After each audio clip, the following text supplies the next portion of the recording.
sorry. It's Tuesday, December 10th at 5 minutes past the hour of 1600. And I'd like to call to order, please, our first meeting of the City of Bel Air Beach Finance and Advisory Committee. So, again, my name is Rick Schock, and I've been a resident here for 10 years, and I live on 13th Street. I am the Vice Chairman of the Parks and Recreation Board, and I've served on the Planning and Zoning Board in the past. I had to resign that position to serve on the Code Enforcement Review last year, and that was about the same duration as what we're chartered to do here today. It was about a 5-month period where we went over all the codes and made some recommendations to City Council for code enforcement. So maybe we just introduce ourselves briefly. Sure. I'm John Hayes. I've been a resident of Bel Air Beach full-time only 2.5 years, though we have owned our condominium at 3210 Gulf Boulevard, Beachside, since 1997. So we've been coming down quite a bit since then. And I'm retired, and I was a real estate developer in Michigan. That's my background, apartment communities, so, for 40 years. Nice to meet you, John. Thank you. Yes, ma'am. Good afternoon. My name is Silvana Irulo. I've lived on Harrison Avenue since about 2018, new resident, but before that, my mom has been living here for the last 30 years, so I know this area quite well. I do work. I'm not retired. Still have 5 years left to go. I work for Microsoft, and I manage their Southeast region, compliance and sales. Okay, I'm sorry, your name was Savannah? Silvana. Sylvana, S-Y-L. V-A-N-A, and I go by Sil, if that's easier. Okay, and your last name is? Irulo. I-E-R-U-L-L-O. Got it. Thank you. Because first time I met you, nice to Yes. meet you. Mm-hmm. Okay. You know the city manager, Mr. Riley, Mr. Gunn. Master Chief, John. I'm John Hanzik. I have been a full-time resident with my wife here for a year now, but we have owned our home since July of 2015. We're both fully retired. Based on what I put in my resume when I applied for this was basically as I advanced in seniority or pay grades in the Navy, I, in some collateral and some primary responsibilities, took on more and more responsibility for maintaining, operating, maintenance, and repair budgets aboard different size ships, and also when I was at the Recruit Training Command in Orlando for a year, I ran their maintenance budget.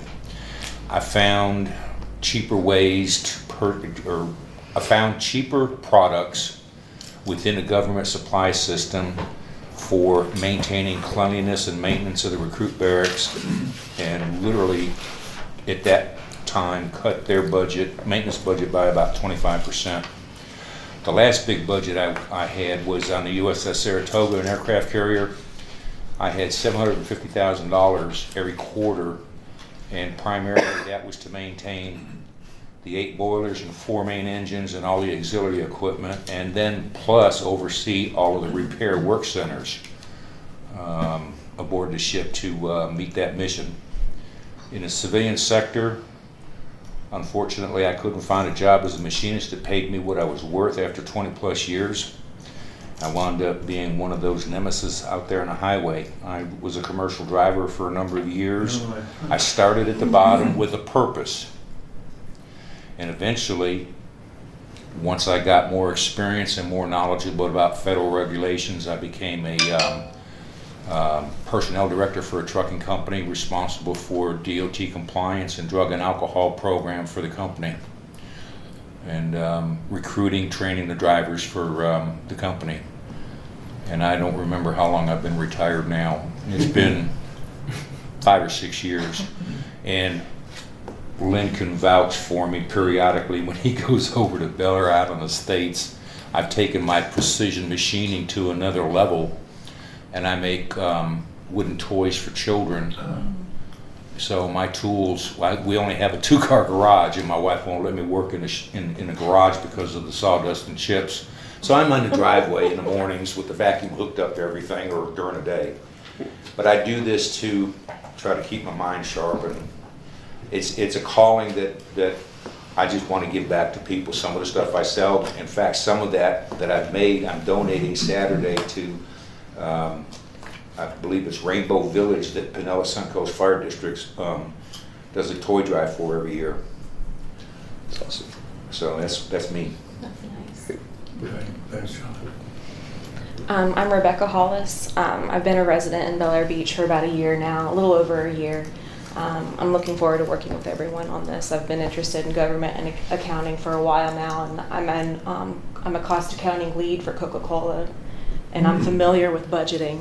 Good. I'm in the middle of budget season now for manufacturing and transportation, so I know how it goes with high stress. Quick deadlines, turnaround times. So after today, I'm going back home to work. So that's kind of how it works. But I'm looking forward to everything, and I'm looking forward to bringing input to the city. I want the best for the city. Great. Ron Saganik, live on Donato, been here for 20 years, and I too work and commute to Tampa every day. So I'm with Valley Bank. I'm an executive on the commercial side of the house. So looking at financial statements is something I do every day. So That's great. Good. happy to be a part and participate in this strategic committee. All right, good. Super. Well, I guess let's look at item 1. I guess the first thing is, who wants to lead this group? We need, as any committee needs a chair, a vice chair, and secretary. So I guess I would say, is there anyone who would be interested in taking on the chairmanship of this committee, which involves just obviously running meetings and making probably monthly and maybe more type summary reports to the city council as to what type of progress we're making on our charter. So I'd like to take that on. I nominate Rick. We're sitting in the chair, right? Yeah. You're doing so good. I knew I should have. You're in the right seat, Rick. Yeah. I would just say that I'm not interested in probably any of the positions. We have a special needs granddaughter that requires our attention quite a bit, and I don't, at a moment's notice, I need to travel to Denver to help them. So and it's caused confusion on scheduling these meetings, so. Understand. Okay. You need a second on that? Just wanna- Second. I'm going to second it too. There we go. Rick, you have experience, and I think that's what we're looking at. Okay. If That'd be you great. have no Thank you. objections. I'm really excited to have the real accounting So Ron, wizards here at Ron, bank, and that's great. I'm doing the early minutes for you, and then I'm giving it to the secretary. Okay. So So then Ron who- made the motion, Okay, Ron did right. and Savannah? Savannah seconded it. And for Rick, yes, and then there has to be a vote. Well, anyone, all opposed? No opposed, so motion carries. 6-0. Okay. Congratulations. Yes, Oh, thank Can he vote for himself? It's going to be very much a team effort, so Yeah. it's going to be fun.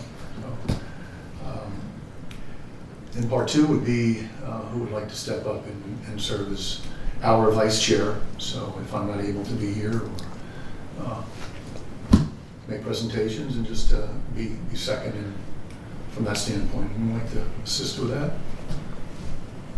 Second? Savannah? Mm-hmm. I'd second that. Well, somebody's got to make a motion first of all. No, can I motion myself? I make the motion. There you There you go. go. So, That makes it more Official. Right? Okay. I second it, Lynn. Okay. Okay. All in favor? Aye. Any opposed? None opposed, so thank you. Okay. Thank you. And then lastly, the most thankless job oftentimes, and sometimes the most challenging, secretary, someone who can take some minutes and keep track of what we do, which is certainly very important to us and more importantly to the city itself. Anyone like to I'll do take on? Would you, Rebecca? Yeah, Okay. thank you, Rebecca. Thank you. I make the motion for Rebecca to be secretary. I'll second it, Lynn. It's All in easy for favor? John and John.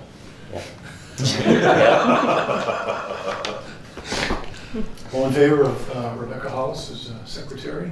Aye. Aye. Any opposed? No, motion carries. So, thanks, Rebecca. Thank you, Rebecca. All right, thank you all. Okay, I guess, Mr. Riley, you know, talk to us a bit about our responsibilities under the Sunshine Law. Okay, Is what we have you down for. that's fine.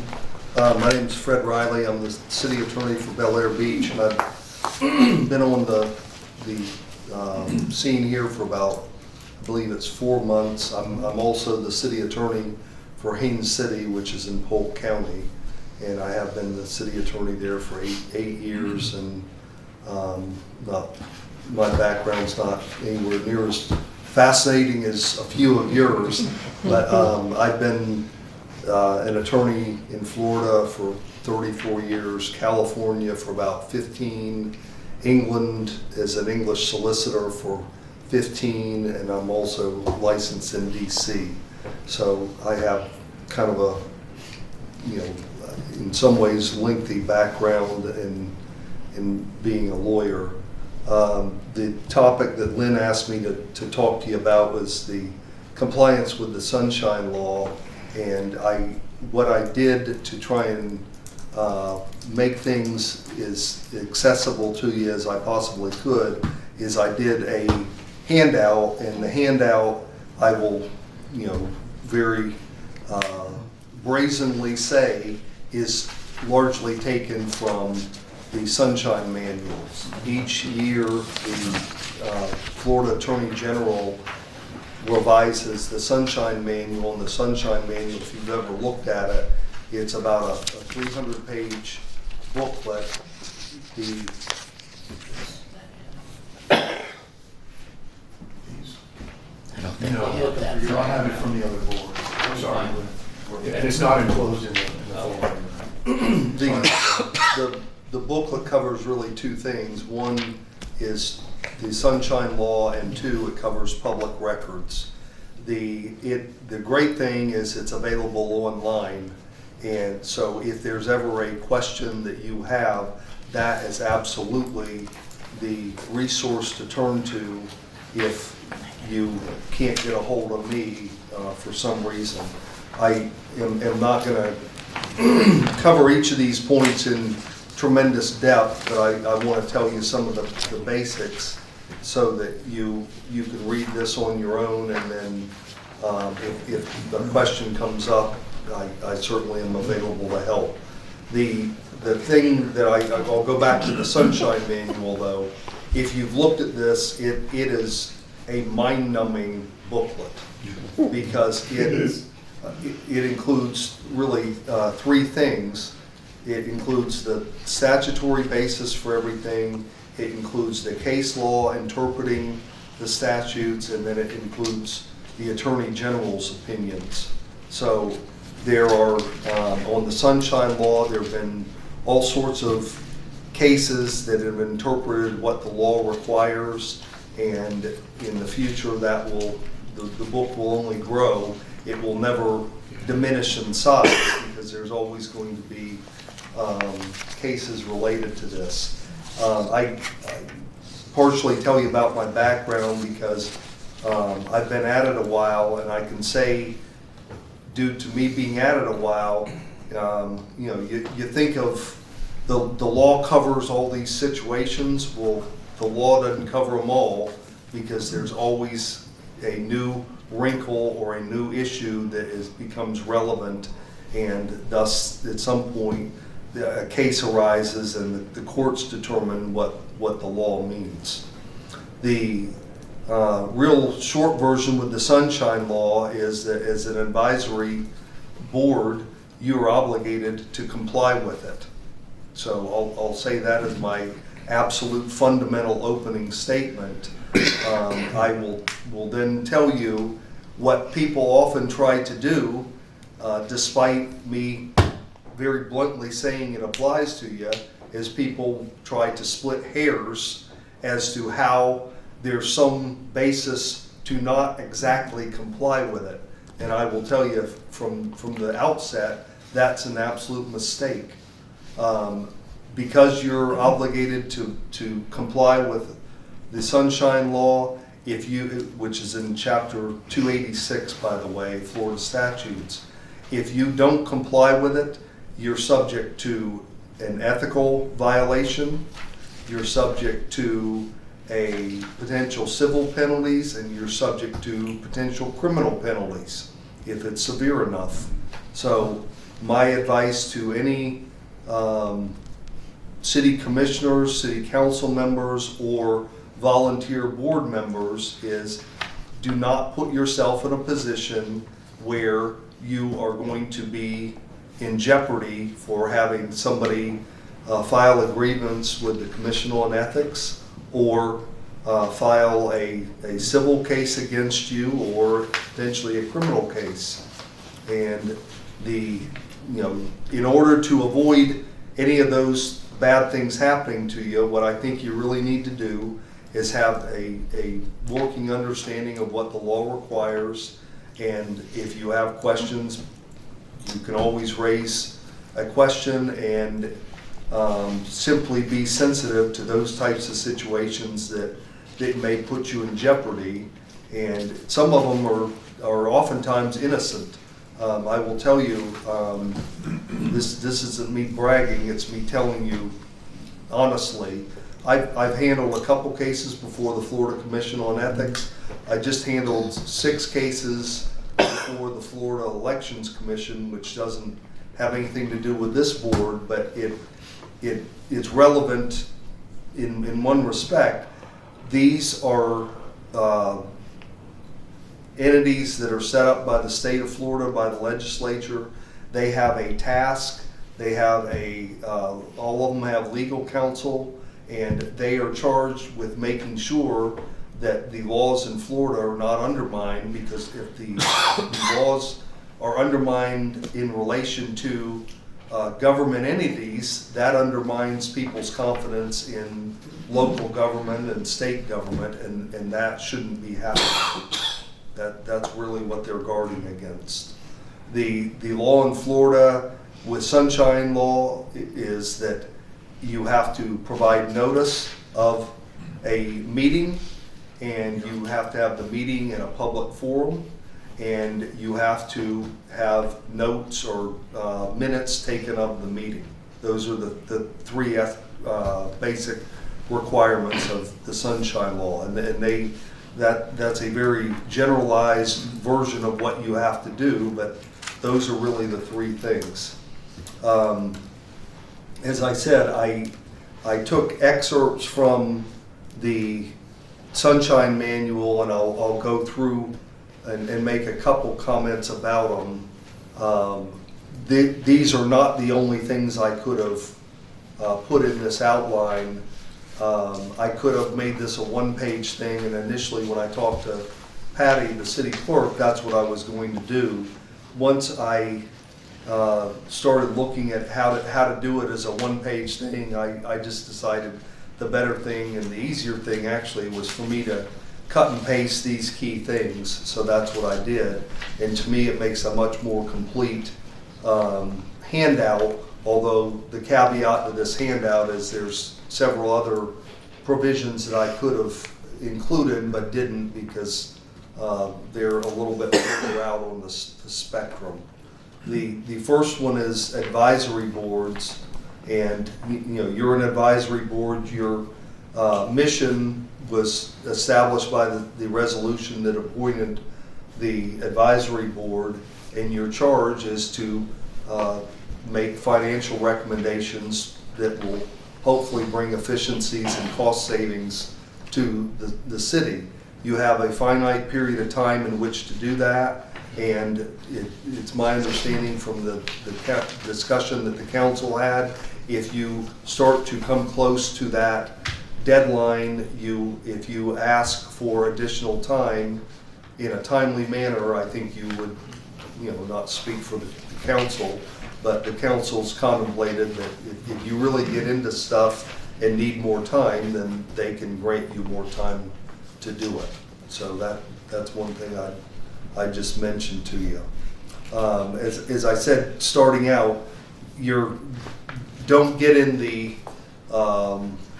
groove of thinking that just because you're an advisory board, you're not subject to the law. I'm telling you flat out, you're subject to the law, okay? So don't kid yourself and try and split hairs that you're not, because you are. If you read some of these cases that are mentioned, they, chronicle I hate to use the word angles, but I'll use the word angles. They chronicle some of the cases where people were trying to, find a way to slightly circumvent the law, and it won't work. One of the points I included was attending other meetings. You can certainly go to a city commission meeting and make comments if you want. That doesn't put you in violation. If you go, and I'm just picking something for convenience, if it's Sylvan? Sil, S-I-L, just nice and sweet and short, Sil. Okay. If Sil and John go to the city commission meeting and both make comments about what you're working on here, that I think will cause you a problem. Okay? If you both go to your Sunday school meeting and instead of talking about Sunday school, you start talking about the Finance Advisory Board, you will be creating a problem. If you're in a cocktail party and start having the discussion, you have a different problem, okay? Which is people will know that you're on the committee, and the fact that you're there, standing there talking, people will assume that you're discussing something related to your committee. Yeah. So, my advice is if you two meet at a cocktail party, talk about the weather, pro football, college football, something else, and I would simply be disciplined enough to not have even passing comments related to that. And that's a lot of this stuff to me comes down to discipline. I mean, in my job, there's stuff that I deal with every day that I'm in situations where I'm sure somebody would be very interested in what I had to say. I just never talk about it. And it's because I'm disciplined enough not to. So that's what I think you have to do as well. There's the point about meeting an alternate. I don't think there's an alternate here, so that's not even relevant. The one where you're likely to get in the most trouble is the email, text messages, and other communications. If you are doing emails between each other, text messages, and they relate to the work of this board, you're in all likelihood violating the Sunshine Law, okay? I will tell you, if you as a board member are writing emails relating to the work of this committee, that is a public record. And I will tell you, the public record law in Florida, I don't know how familiar you are with it. I'll make a couple quick comments about it. The public records law is chapter 119. It is a law that was passed, I want to say 50 years ago, maybe a little bit more, with best of intentions. And the intention was that the public records are open and available to the public for transparency of government. There are exceptions to that, and an exception I'll give you an easy example of it. There are exceptions with good reason. If somebody files a job application that includes their social security number, that there's an exception in the law where that it has to be redacted, because there's no reason somebody should be able to come to City Hall, get a copy of that application, and then go commit cyber crime against you because now they have your social security number. Another one is that's, makes sense is if there was a public record that, a document that had security-related things such as the layout of this building and the key security apparatus in this building, that's simply an exemption, and that is not available for people to review because, we don't need terrorists staking out this building and figure out how to attack you when you're at this meeting. Over the years, the legislature has put in all sorts of exemptions related to the public records law, but the advice I give to people is very simple, and I follow this. I follow this every single email I write. Is I expect it to be on the front page of the newspaper tomorrow. And there's never, if you ever get an email from me, there's no, how are you doing? Did you have fun over the weekend? Did you go to the football game? There's nothing, none of that. It's all straight business because I'm writing a business email and I don't want to have to explain later, us talking about a college football game and why that was wasting time I'm supposed to be doing my work. I also don't have to go back and redact stuff. I write the email with the intent that everything in it will be available for somebody to look at. My guidance to you on if you're going to write anything, write it in a manner that it can appear on the front page of the newspaper tomorrow. Okay? With respect to writing things back and forth, you shouldn't be doing that. Again, people, when you read this stuff, you will see that people try to split hairs, and they're saying, well, I'm not asking for interaction. I just want them to know what I'm thinking, and I'm sending an email. Well, you technically you can do that. I will tell you, technically, that will end up you inadvertently helping somebody else get in a bad position. So the safest thing is don't do it.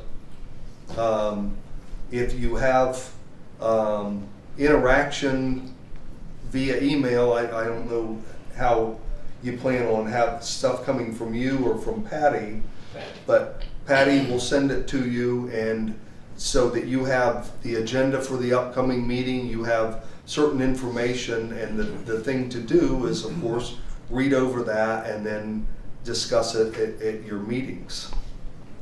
So I'll go one further because this is something, it's a rapidly evolving thing, and again, I'm just telling you the way I handle it. I don't like text messages. The most I do in a text message in my business is commit.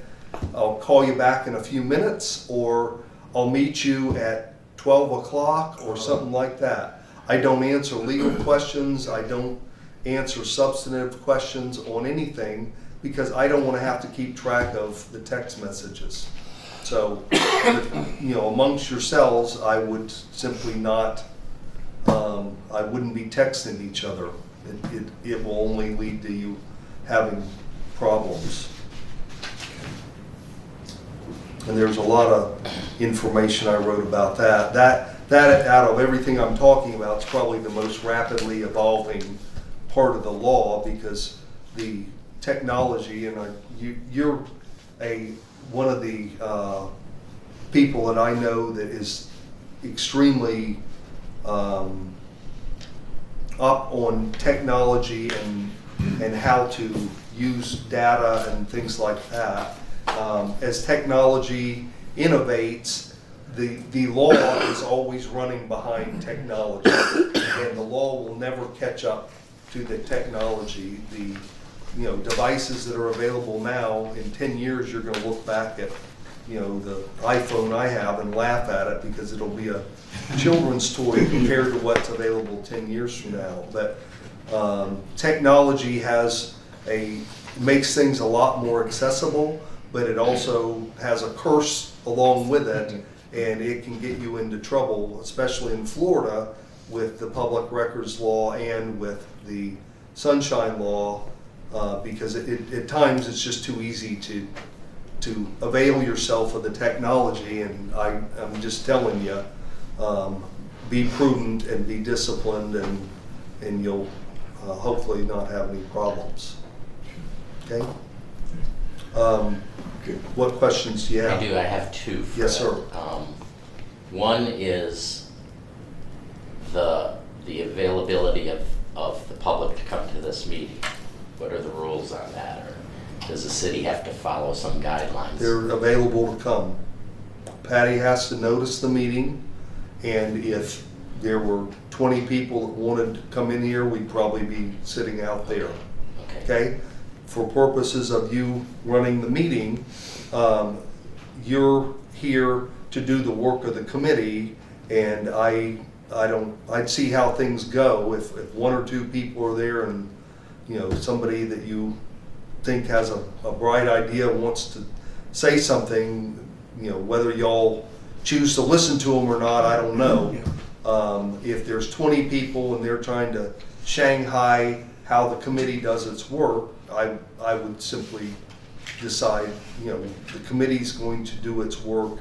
They can sit there and listen, but I don't know that you have to have them participate. My second question is in deference to Rebecca and her time and her writing and the possibility she might run out of ink if she keeps going at the pace she's going. What are the rules on minutes? And what I'm getting to is, does she have to have copious minutes or just general statements of what was discussed here? I'd say general statements. It's a question of degree, and the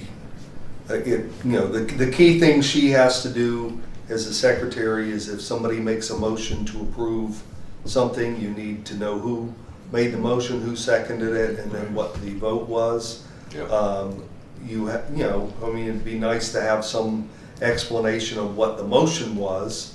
I'm going to say, as an advisory board, you really shouldn't get hung up on the procedural parts of it. There has to be some structure, but Sure. to me, everybody's watched the stuff in Congress the last few weeks, and it's extremely structured, and there's a person with a gavel, and they if they get too far out of line, then there's going to be a grievance against them. Yeah. That should never happen here. It should be a group of people addressing how to do things to benefit the city, which is your charge. Okay.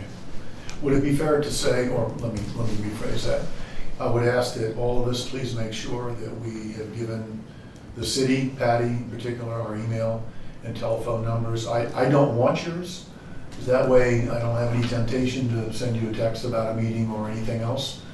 All of my communication now, city manager is free for any of us, right? Any of us can talk to Lynn or Patty about any nature of business, and then she puts it out to the board from there. So Let me make two more comments. Yeah.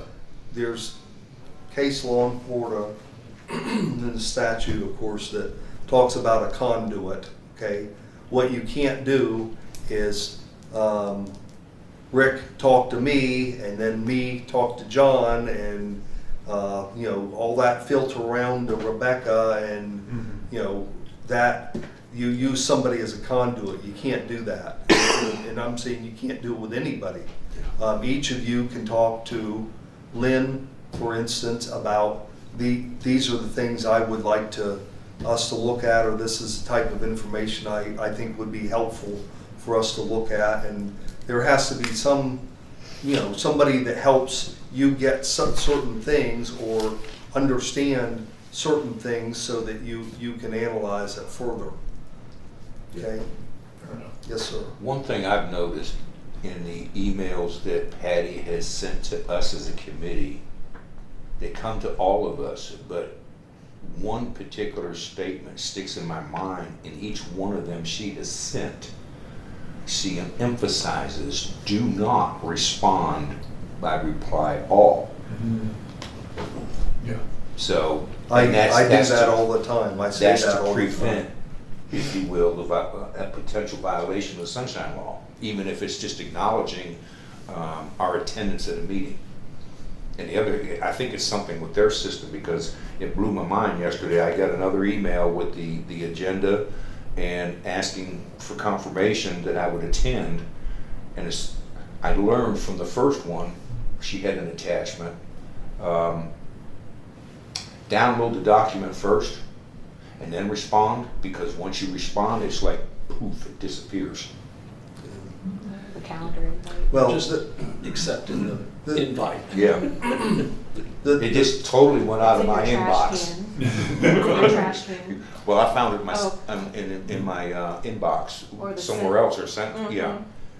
The topic, and this is me being very generalized, but the prohibition is basically you making decisions Mhm. in private. Okay, that's the Absolutely. purpose Yeah. for the Sunshine Law. So the stuff you really shouldn't be discussing anywhere other than in this setting is things related to a decision you will make. And that's, again, where I come in with, at times people want to split hairs. You say, if you inadvertently responded to everybody and said, I'll be at the meeting on Tuesday at 4 o'clock, That's okay. you're not gonna get burned at the stake for something like that, Mhm. okay? But if you say, I confirm I'll be there and I can't wait to talk about A, B, and C because I think these are the most ridiculous things I've ever heard, and, you know, on, and give a narrative, well, now Now you're starting to Right. interact, Right. and that's not going to work, Okay. okay? Copy that. Yeah. Okay? Okay. Any other questions for Mr. Riley? Thanks, Fred. Appreciate it. Yes, very sir. much. Okay, thank you. Thank you. Okay. Just a FYI, Fred is probably gonna leave. Where do you live? Do you live in the area? Do you live in Bel Air Beach? I or live not? in Bel Air, Okay. 5 minutes away. If, I'm sure Patty can give me everybody's email and contact information, and then, you know, my task, as I understand it, is assist the board on an as-needed basis, and, you know, I'm cost conscious, just as the city council members are. The last thing they want me to do is sit in a meeting where I'm, you know, daydreaming and Sure. thinking about guitar chord progressions and stuff like that. And, you know, I want to be here whenever it's helpful to you. And if it's at a point where me being here doesn't add anything, then, you know, I'll simply Yeah. head on down across the bridge. Yeah. I look forward to working with you, and I think you have an exciting task ahead of you, because there's, you know, the city council's talked about it. I think there are some, based on the composition of the people here, some good recommendations that you'll be able to come up with that will certainly benefit the city, and that's really what the object is. Okay? Good. Okay. Thank And I'm Thank you, told Mr. Riley. Lynn, I'm on the tail end of a head cold, so that's why I didn't go around and shake everybody's hand. I don't want you to have what I had the last 2 weeks. Thank you. Thank you. Appreciate your time, Mr. Yes, Riley. thank you. Thank you. Okay, number 3 on the agenda is Vice Mayor Gunn, who's going to talk to us a bit about the strategic plan. Thanks, Rick. Don't be alarmed by the size of the handout and the notes. Half of it is just background information, so I'll just be speaking from about the first 10 pages. Did you prepare this? Or was it a blue pepper? Well, Lynn Reeves and I have been pretty much the architect behind all this stuff. Right. I think I sat at every meeting and workshop when they were working on a strategic plan, and he was out there at the helm. So, everybody here, But go ahead. I've okay, got a lot now. everybody here is pretty much in their professional life and career have come in some contact with the strategic plan, so it's nothing new to everybody. What will be kind of new is how it relates to Bel Air Beach, and I'll hit on some of that stuff. Thank you very much for participating and engaging in this group. This is evidence that there's a resurgence in Bel Air Beach of the residents are wanting to take an interest in the city and be engaged with what's going on around it. And I recognize that many of you are still working, and the fact that you can manipulate your schedules and take the time off to do this stuff in conjunction with your private life and dealing with families and commutes and all your other stuff. My hat's off to you, and I really appreciate it. The city appreciates it, and thank you very much. All of you bring some fresh expertise or skill. We know there's a superabundance of skills and expertise and networks out in our community. And one of the things we hope to do in the future is build some sort of database for what's available out there so we can tap into it. We have some very constraints to this city. The way we're taxing and expenditures and revenues and budgets and all of that. So anytime we can tap into our skill base out there, we need a skills inventory so that we can kind of tap into our people. So we need the fresh eyes, and we really appreciate this. The keynotes are up front. I'll be addressing those, and there's an addendum in the back that kind of highlights and expands on some of the information that's presented in this thing. The page 2 is kind of headed up as a family of plans, and that's kind of the way we've been thinking about this stuff. There's a capital plan, there's this budget plan process, and there's a linkage between them. There's this tension, tug and war going on between them, and sometimes one is the expansion joint and sometimes the other is the expansion joint. We have only a finite amount of money coming in, we've got money going out, and sometimes that capital improvement or project has to be expansion joint. How serious is the project this year? Can we afford to do it this year, or can we afford to put it off next year, or whatever? All of that is bound by the strategic plan. The strategic plan is basically the bedrock foundation for this family of plans. And at the end of the day, it's a living document.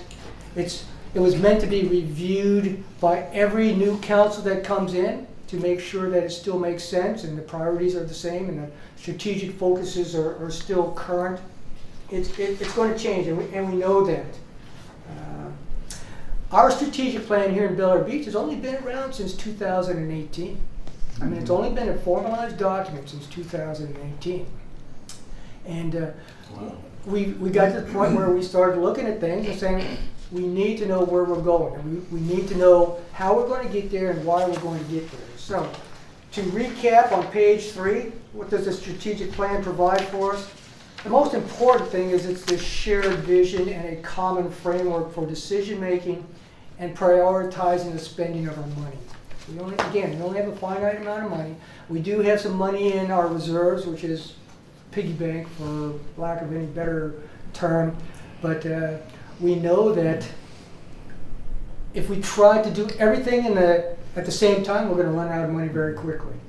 At the same time, we can't keep kicking projects down the road too long, because just like this country in general, the infrastructure is wearing out and we need to start making repairs on some things.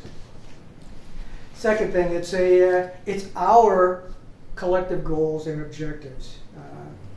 It's by consensus. We don't necessarily all agree on the same thing, but at the end of the day, the consensus was these were our strategic focuses. How do you guys change the strategic plan? Is it once a year? How do you make changes? Or Well, are changes made? we've been reviewing it because the last go-around, the elected officials came in, and it was their turn to take a look at the document and say, oh yes, we still agree with So at any time, is it fair to say at any time, if the Well- council agrees to change it? I'm sure we could do it that way. The process that was institutionalized was that it would be reviewed by the newly elected council. So that is a formal requirement as the way it's written into our city's policies. Now, at any time, I'm sure we could just by resolution or consensus among the council say, you know, we're having problems with this, and in a workshop, maybe we need to sit down and review the priorities and the goals and the objectives. Now, I'll kind of go through the elements of the strategic plan, and while some of that is effectively chiseled in granite, the high-level goals and priorities there, as you get further and further down, it starts lending more specificity to it. So once we get down to objectives that support the goals, you'll see we get more and more specificity. And all of a sudden, it has a timeline, it has a project owner, it has metrics, that sort of thing, okay? So, and the last thing that the strategic plan provides is this continuity, because as leadership changes, as staff changes, we want to have something there to always go back to and say, oh, okay, that's why we did that, or this is why we're focusing on this right now, or this is how we change this in the future. The elements of our strategic plan, what you're going to see is, again, it's a trickle-down effect. It's this pyramid, and at the top of the pyramid is our vision. What do we really aspire to be? And that's kind of that warm and fuzzy, nebulous idea of what do we envision Bel Air Beach to be, or where do we want to become? And as we start going down, we start adding more and more specificity to this thing. So after the vision, which is just a warm and fuzzy statement of what we aspire to be, we get into the mission, which is just a big picture explanation of how we think we can achieve this.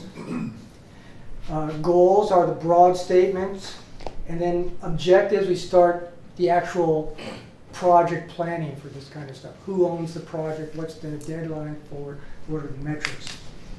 And we'll get into that a little further. Bel Air Beach vision statement to be a premier Gulf Coast residential community. Very broad statement. We want to be good at what we are. The mission statement, we will create a high level of resident satisfaction by focusing on a beautiful, friendly, safe, well-managed waterfront community. The corollary to all of this is basically supply and demand. That's what kind of drove that mission statement. We think that if we can satisfy our residents, they're going to want to live here. And other people are going to look and say, I want to live in Bel Air Beach. And then we start talking supply and demand. We're only 1.7 square miles, and 65 to 70% of that is water. So what we're looking at is supply and demand. People want to live here in Bel Air Beach. Our property values are going to go up, and the value of Bel Air Beach increases.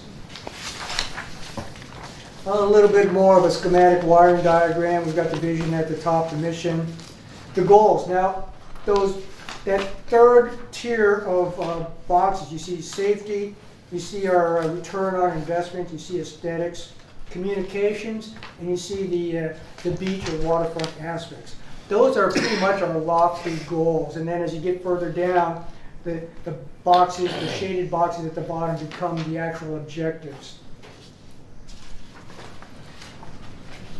The page after that wiring diagram or organizational chart is basically we're adding more and more specificity to this thing. As you go down, as you start from the top of the page and go to the bottom of the page, those areas of strategic focuses, those goals are in priority order. That's the priority order that the council set for these things. Safety and health is at the top of our priorities. Tax dollar value, return on our taxpayer investment, that's number 2. Aesthetics and community, communications, beach and waterfront. Now if you look in the middle column, what you see is a little more specificity, a little more description of those areas of strategic focus or those goals. And as you get to the very right side, we start adding more and more specificity to this thing, where we start saying, okay, what are some of those things that we need to do to support goal number 1. And as you can see, we have an objective 1, objective 2, objective 3, all the way down. And those are actual projects that are supporting those goals. So this is the guidance for our chief executive here, who basically is the tactical guy and implements all this stuff. He's the guy managing these projects. He's the guy assigning owners, managing the budgets for them, managing the deadlines, looking at the metrics, making sure they stay on track and they're tracking well. Right now, you will only see about 1 to 3 objectives supporting each goal. At the outset, we didn't want to get too ambitious with this thing. We wanted to kind of eat the elephant in bite-sized chunks, and that's kind of where we see it. In the second half of your thing, what you'll see at the back end of it is under these goals and objectives, there are like brainstorming lists of some of those things to go back over later on and start prioritizing them. Well, we've done objective 1 and 2. What do we take off the laundry list of things to do next? And that's how we follow up with all of this stuff. Page 9 are some of the other factors that go into the setting of prioritizing goals and objectives and that stuff. We have the goals and priorities at the left side, but we also have to factor in what are our core values within the city. We've made assumptions. You'll find assumptions in that second half of the background information. There's some also definitions. We want to factor in, are we doing the right thing? Is it the effective thing to do? Are we doing it the correct way, the efficient way? Is it sustainable? These last 2 items, sustainability and resiliency, are 2 things that municipalities at least and government are focusing more and more on. In other words, whatever we do, is it sustainable? So in other words, something that we might do with our budget, can we keep it up in the out years? Maybe not just this year, fiscal year 2021. The question is 5 years from now, whatever you're recommending or whichever direction we want to move in, is it sustainable? Are we taking on projects or building infrastructure that we can support and maintain in the out years? And again, the last issue is resiliency. If we do have a hurricane or something, when we build something, can we bounce back? How quickly can we recover from something? Do we have the reserve funds to recover from an emergency? Do we have the process or policies to cover those things? Do we have the equipment on hand to take care of emergencies, that sort of thing? So, is it sustainable? How quickly can we bounce back from something that's unexpected or totally unforeseen? What's next? Well, you've got kind of an outline charter for your finance advisory committee. I invite you, I'm sure you've already done it, you've probably already read through it. Take a good look at it. I think a lot of thought went into it when the city manager and I sat down and kind of scoped this thing out for you. And I think it will answer a lot of your questions and also provide some guidance on what we're looking for. There are going to be some unexpected things that you're going to uncover. There are going to be some things that come up like, oh, well, nobody's ever thought of that. I mean, don't hesitate to bring those things to our attention. Don't hesitate to invite us back for clarification, ask questions, for guidance, or just have discussions, bounce ideas off of us or whatever. I think one of the things you're going to see is once you start looking at and giving us a sanity check on our capital improvement projects, and there's a big spreadsheet there, is I think you may want to call us back in because we've developed some methodologies for how to filter those things and sort those things for priority. And you know, not everything is captured in documents. Do we have that on an Excel file or something? How do you? I think the big spreadsheet. You've got the It's a spreadsheet. fold out in something in section 2. But you were saying about the filtering. How do you? Well, at the top, you will see the factors by which the priorities are set. And then it's just a matter of going through and do multiple Look sorts. at it at the first meeting. I remember seeing that, but I was asked. It's tab 3. We have Tab tab three? 3. Glenn, if I may ask, would you consider this all-inclusive, or would you ask this committee to say, are there things missing on this capital improvement? that's probably a good discussion for our city manager. What I will say is that there are some broad scope line items in there, and we are just now figuring out, well, stormwater used to be one line item, and now we're breaking it down. He's taking care of specific areas of flooding, and some areas have a higher priority than others. In other words, does the area become completely impassable? Is it impassable for only 24 hours? Does it damage personal property and homes? I mean, so we're starting to look at some of this stuff in a better light. The other thing he's starting to look at very closely is we need to repair streets. I mean, we've got a patchwork of streets, we've got cracks, crumbling valley curves, that sort of thing. We benchmark with our neighbors here, and you know, we don't want to reinvent a lot of this stuff, but we're starting to, you know, pull our head out of the sand and kind of look around and say, oh, there is maybe a better way. So even we're starting to figure out there's a way of analyzing streets and pavement condition indexes, and now that we can reverse engineer how we're going to do that, then we go out, survey and inventory all of our streets, and guess what? We can start breaking those down as well. What do we need to do fix this year? What can wait 2 years? What can wait 3 years? Again, so right now we're still kind of nailing some jello to the wall, but it's getting firmer and firmer once we kind of look at this stuff. And everything's on the table. If you see a better way, let us know. So that's the thing. We can help you educate you on what was going through our mind where we came up with these priorities and how we sorted it.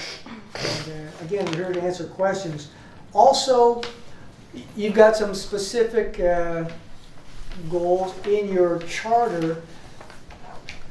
Here's a couple other things to be thinking about while you're down in the weeds taking care of this.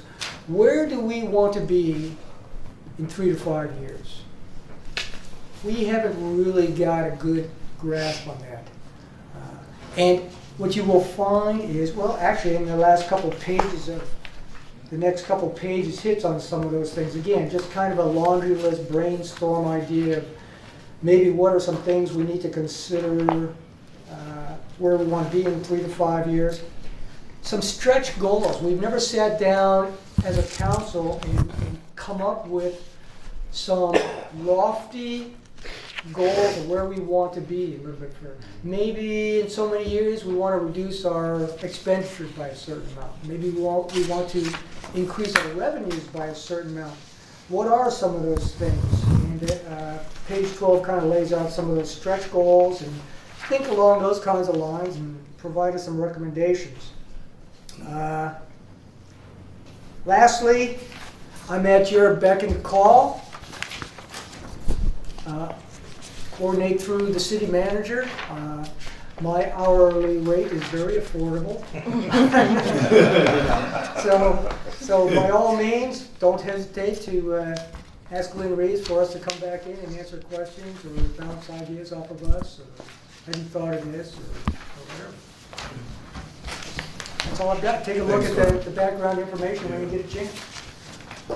Something I'd like to add before we move to Mr. Reeves is whoever did this sheet here with the charter, thank you. Because I'm not sure we want to get into too much evaluating the priorities. I think that's really the city council's job. I think as for guidelines for what our mission is, I think we really need to stay pretty close to this. Otherwise, we're going to find ourselves spending our entire time asking the city manager questions, and he probably will get a little bit tired of answering. He has a good handle on all the projects out there, and they've been prioritized for the most part by the city council. I think that's fair to say.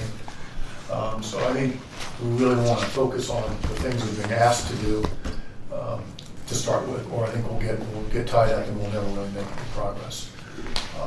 The 120 days, if you look at that on right there at the end of, the first sheet of enclosure 2, if you run out 120 days, that's pretty good timing because that's June, where the city manager is in a position to complete his budget. So I think that we really probably want to stay as best we can to completing this in 120 days. And stick with our charter, though I think we might flail around a little bit. I'd like to add 2 comments onto the back into this. One is, the council is still coming to terms with how to connect the strategic plan to our decision-making and priority setting. We're moving in that direction, but we haven't totally assimilated that concept yet. So, I mean, you are the disciples for this thing. Okay. Everything you look at, every priority you look at, every decision should be, well, what priority does that support in the strategic plan? I mean, when you look at priorities, and we need you to look at these Okay. priorities along the same line, because the council has never formally sat down and gone through Okay, that. I assumed that So- was kind of the agreed upon. Well, yes and no. Okay, all right, fine. Yes No, and that's no. Let me important to just, know. I'll Thank leave it at that, but Okay. we need your fresh eyes on it, All and right. we need you to be the disciples of that, linking the strategic plan and the supporting every decision made, every priority based on a goal within the strategic plan. Okay, okay. You need to sanity check those things All right. for us. Okay, that's it. Thank you. I'm sorry. Mhm. Okay, item 4, unless any questions, comments? Okay. I have a Yes, sir. question that might Yes, sir. go to the council here that will affect us, I believe. We keep hearing innuendos at the council meetings and the workshops about a proposed stormwater fee. Do we have any indication or ballpark idea when that is going to be made public? Its cost per household, because I'm going to assume safely that this is going to impact our work, because we're using property tax money now, if you will, for these stormwater improvements, and that's pretty much the intent, because by law, I believe, stormwater fees can only be used for that topic, for project. I'll hit the lofty one, and then I'll turn it over to the city manager to hit some of the specifics. What we're trying to do is come up with innovative ways to support some of the infrastructure issues we're having. We're a very unique community, as it's laid out in your charter there, because we don't have a commercial tax base. Stormwater is a huge line item. If you Pareto out our expenditures, what you will find is 80% of our budget is only like in 5-6 line items. I mean, you start looking at the police, that sort of thing. It's huge. So we're looking for alternative and innovative ways to do this. Well, everybody else is figuring out, well, stormwater. Now what you're going to find out is, as a municipality, we don't have the power to tax, but we can charge user fees. Now, user fees, just like the undergrounding thing, has to be apportioned by assessment. So you have to show the benefit, and then you have to show that you're paying for that benefit. It's just not one price fits all. It doesn't work that way. So I know the city manager is working very diligently to research the methodologies for this stuff and the timeline and that sort of thing. You want to touch on it? Yeah, we're in the process of getting some proposals. How a stormwater fee has to be assessed. It's pretty similar to what they used in the undergrounding project. There's a methodology based on impervious surface. So throughout the city, we have to look at, okay, a house is, 40 by 40, we'll say 1,600 square foot on the ground, and their lot is 6,000 feet. So basically, they've got 1,600 feet of impervious surface plus a percentage for a driveway. The rest of it is pervious surface. So we have to come up with a methodology that says that's equal for everyone. And typically how that's done, it's with a consultant. We have to go through pretty much the same process that we did for the assessment for Bellevue Island Estates undergrounding. We have to get validation. We have to take it to the court to get that validation. And right now, we're in the process of getting proposals because it's really two separate entities. There's a person that takes care of the methodology, then there's the legal side of it. So we're in that process right now. And then we've talked to 2 different firms. One firm was pretty ridiculous in the price. It was, he told us initially when he came in, it was a legal firm that does this throughout the state.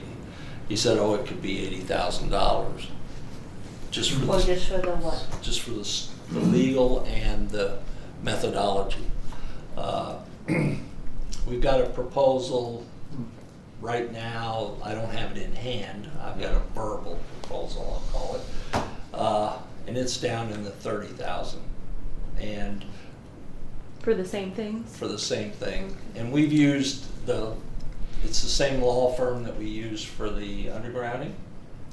And the methodology person, it's the same person that we use for that. And I know they're having a discussion in the next few days to make sure they feel compatible in doing this. So that's where it's at.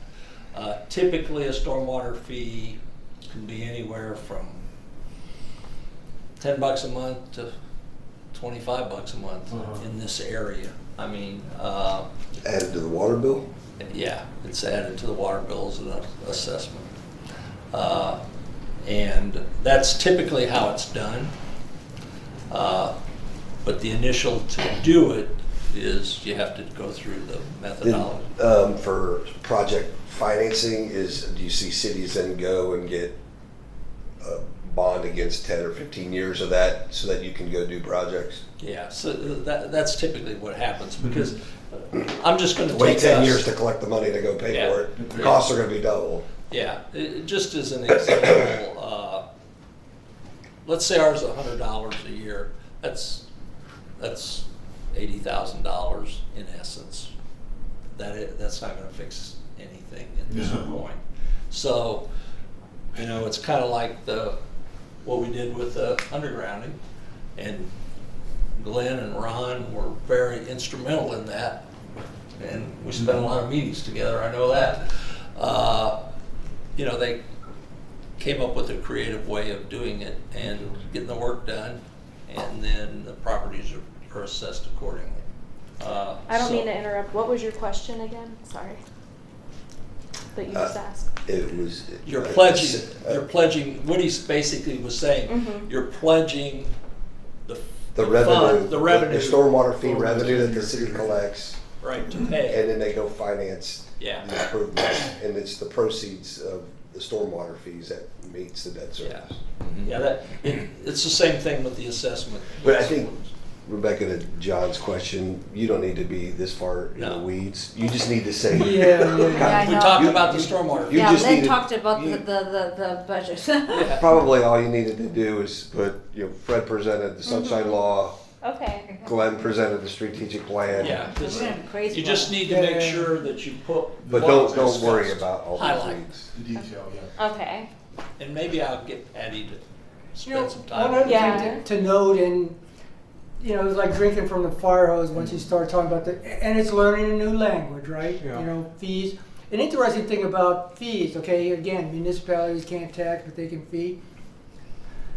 Fees can only be applied to that particular thing. You don't just dump it into the general fund and Right. spend it on whatever Must you be want. separated out. Exactly. So Dedicated. That's a that's, good thing. though. Dedicated. Yes, That's a good exactly. thing. That's a good Yeah, thing. dedicated income for dedicated expenditures, is what it Right. amounts to.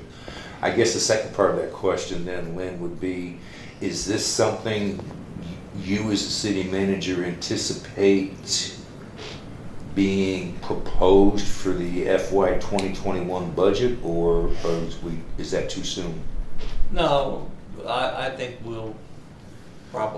that'll be the timeline, Okay. or a little sooner.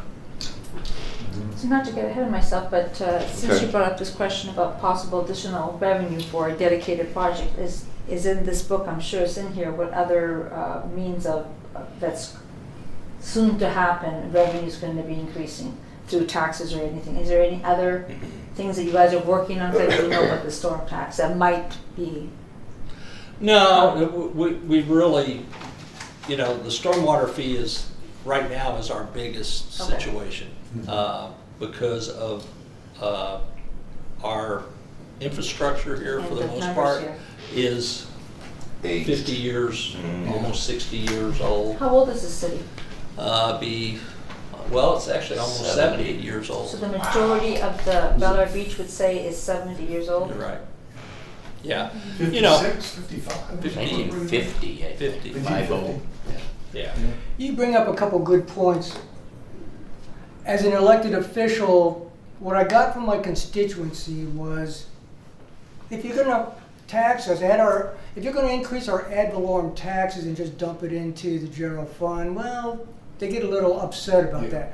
But if you're willing to say, I am going to pave your streets with this money, if I'm You going need to to correct know your lighting. flooding, All right. if you can nail down and specify what that money's for, most people will say, okay, I get that. Because it avoids the issue of, spending it wisely, you're managing. But if I know exactly what you're gonna spend the money, it's easier to work. Now, another aspect of this is, if you look again at the strategic plan, one of those areas of focus is communications. So that's what this group is helping us out with, because the information is also going to flow in the opposite direction.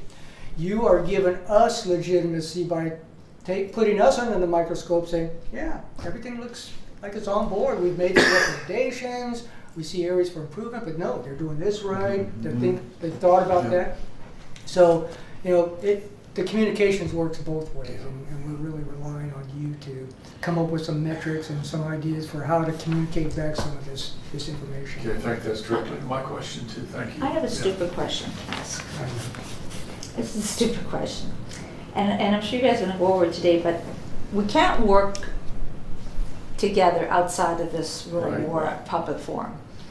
So how do we work to solve this? And I'm still haven't kind of figured that out. Do we, at the end, before we go home, are you gonna be in charge of looking for additional ways to make revenue? Are you gonna be looking at how to save money? How do we impact this if we're not allowed to talk outside of this meeting? Yes, we'll have to talk about that. Are we gonna talk about that sometime? Absolutely, Okay, when- because that was when my you Because get he's kind seen of. it something all. we He's need been to- on several committees, Ron's need to been on talk about it, committees. Yeah, Everybody- you kind of get assignments. Okay, school, okay. So I've already been looking at the budget, the current budget. I haven't looked backwards at last year's fiscal year budget, looking for things that can be possibly eliminated and or reduced. And then do we That's get to good. pick, you might be very good at saving money and I might be good at making money. How does the city find ways to make money? That's a perfect Do we get to deal. talk That's- oh, about, yes, you're absolutely. gonna be Yes, that's talking what about some of that the and now things we're we gonna talk, be okay, doing. no. Yeah, no, that's, Okay, this is very insightful, thank you. yeah. Don't hesitate to invite us back and ask questions or. So the people that are paid to do this you're paid, so you're paid right now, right? Right. Okay. I just so we kind of be respectful of people's times and obviously you're a volunteer. He's your go-to guy. This Yeah. guy has the background and all So this. can we talk to you outside of Yeah. office hours too? If you accept the call? Yeah. At 6 o'clock, you're already off the clock, or, that kind No, of stuff. Lynn goes to bed at I don't 8:30 mean like a though. 12 no. o'clock. I come to the, But he's in And the then office we call you early. at 6 Yeah. o'clock as we're driving home from work and we just thought of something, yeah, that's not a problem. My office hours are from 1 a.m. to 3 a.m. so- Yeah, you gotta watch him. You can He's- watch anytime. I wake up at 4 a.m. and I got, I have two more questions. Glenn, are you retired or you work? I'm retired. And what was your career? I was 26 years as a Coast Guard officer, and then I retired in 2002 from the Coast Guard, and I flew commercially for 15 years for FedEx. And one of the projects I was involved in my Coast Guard career is I worked at the Coast Guard Aircraft Repair and Supply Center. So it's not only the inventory Oh, yeah. parts center for all the aircraft in the Coast Guard, it was also the overhaul facility and that sort of thing. And one of the jobs I had was a project officer to change and redesign the organization. So we went from a matrix organization to a dedicated product line organization. So that's kind of where I got familiar with some of this stuff. Yeah. Okay, thank you. My second question is probably to Lynn. how much communication is there between cities like Bel Air Beach and other cities who have maybe gone through this, are going through it? Is there shared information? Is there things that we can learn? Share, well, all the cities share. I mean, you know, I have contacts with all the cities, so if I need something or you've heard of something that you want me to try to get information for, that's not a problem. Florida League of Cities is a good resource. Yeah. I know that, you know, some communities do this, other communities don't do it. We just started in 2018, it sounds like, right? Yeah. Before that, what were we doing? Just Flying by the seat of our pants, more or less. Now, a lot of the, Lynn doesn't answer that. a lot of our neighboring municipalities, not all of them, but some of them have finance committees. Yeah. So, again, you don't need to reinvent stuff, benchmark. I mean, reach out and Yeah. touch base with some of these other cities. I mean, But I can't go talk to them, Yeah, you can. sure you could. but I just can't talk about what we discuss here. Right. That's the only thing that I should have asked Fred. I was kind of confused about that. No, right? if you No. went, as an example. You and I can't go and talk to them about what You we talk can. about here. Right. Right. That seems kind of odd, but I understand it because we can't go together. But I can go and talk to someone else about things I'm working on in this committee to improve Sure, whatever. I mean, there's nothing wrong with Rick picking up the phone or going through the website and finding out who's the head of the finance committee in Largo, Yeah. and say, hey, you know, we're looking at this issue. How are you guys doing it? And everybody's But we just benchmarked can't do other. it together Right. because the possibility is we might share ideas. That's the whole thing. To Yeah, you have avoid to the idea share by that. sharing ideas. You have to So- share that. so It's he okay would for come me to back share and ideas report. with someone outside the committee. That would be okay because I am sharing ideas. Well, they talk to me. That's okay. Yeah. Because you are sharing ideas, but I'm sharing an idea with someone that's not in this meeting. Is that a violation? No, because it's not Okay, the six Right. people. okay. It is if you intend for that person to go talk to somebody else on the committee. Right, because that would be that. The conduit, Yeah, right? the conduit. Mhm. But You no. just have to, you're bringing the information back to the group as a whole. Okay, all right. That was one thing I kind of didn't understand. Okay, well, Yeah. my portion, I'm just gonna give you some quick highlights and kind of tell you where most of our revenue comes from, which is taxes.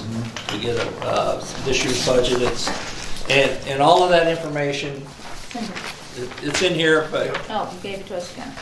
I gave it to you again because I didn't want to dwell on flipping through 100 pages. And I don't think you want to do that either. Basically what I highlighted, you know, our current ad valorem for this fiscal year is $1,104,000. Our millage rate is the same it was the previous year. We gained about $46,000 this year because of the property values, maintaining the millage rate.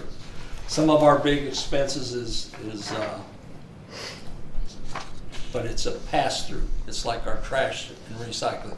We collect a lot of money, where I'm showing you down here $298,000, but I'm paying that out to the trash company. So it's a pass-through. It's a cost, but there's an expense to it. We collect a lot of money from parking. I would never have thought you would have made that much money. You make that much money from Morgan Park? Pretty much. That's where Really? it's from. Wow. A little bit of it's from the marina. Some's here. Some's from Bayside Park. But you know, it's there. It's a revenue source. But the majority of it comes out of Morgan Park, and we only have 29 spaces there, so it collects quite a bit of money. Wow. Just to give you an example. What do you guys charge? It's $4 an hour, $20 a day on weekends, $3 an hour, $15 a day on weekdays. And weekends and holidays, I should say. And Now- you pay to rent those? No, we own them. You own them, okay. Yeah, we own them and we maintain them. If it's something we can't fix, we call a technician. It's set up on an email system where if something goes down,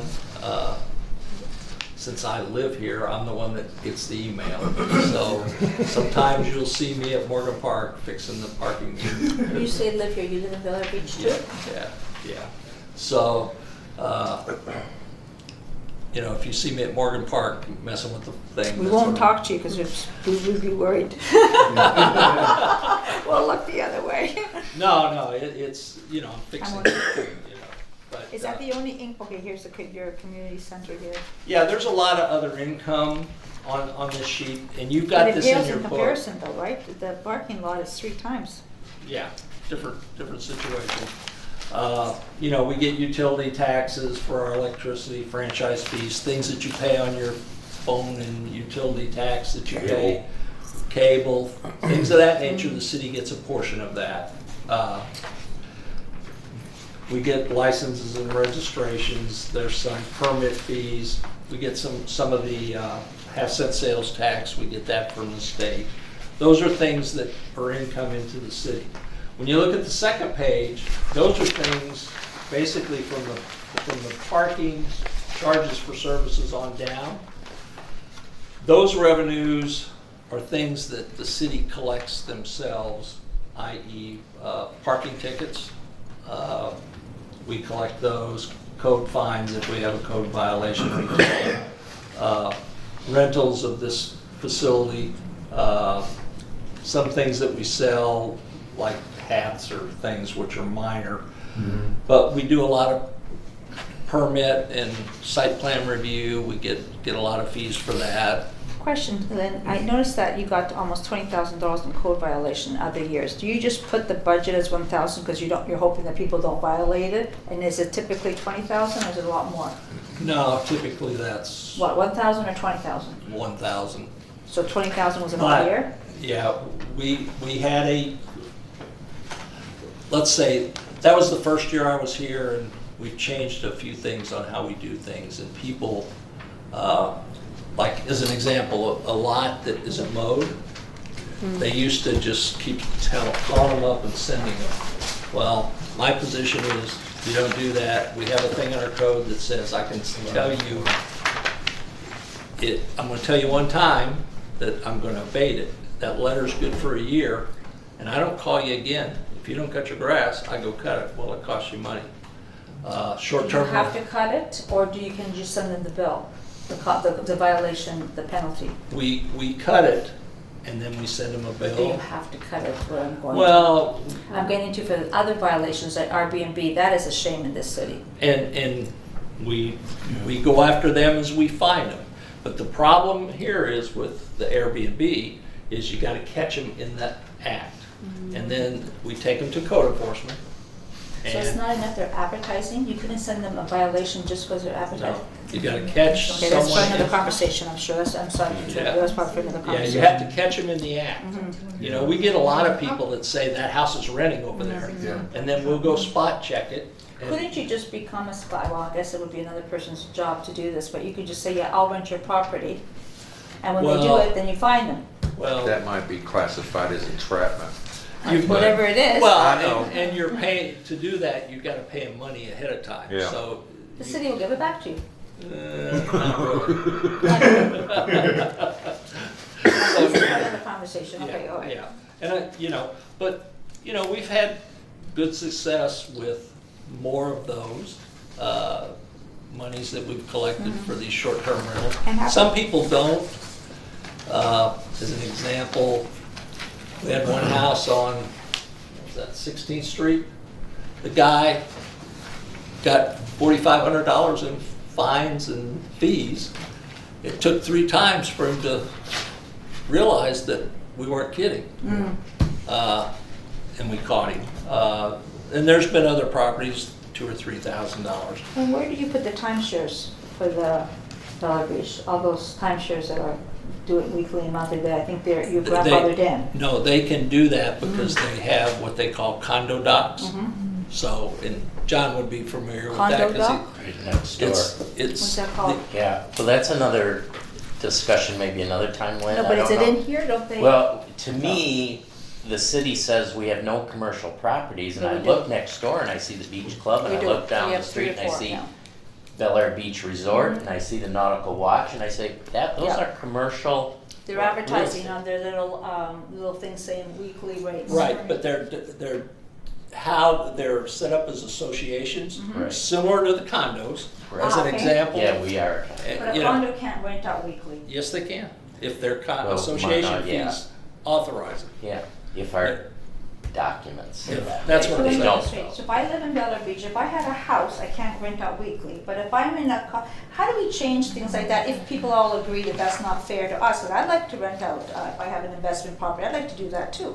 So how do we talk about that? If I was on that committee and I thought that might be a good idea, how does this all work? Do we have to agree amongst ourselves that that's a good idea, then we bring it to the council members? How does it work?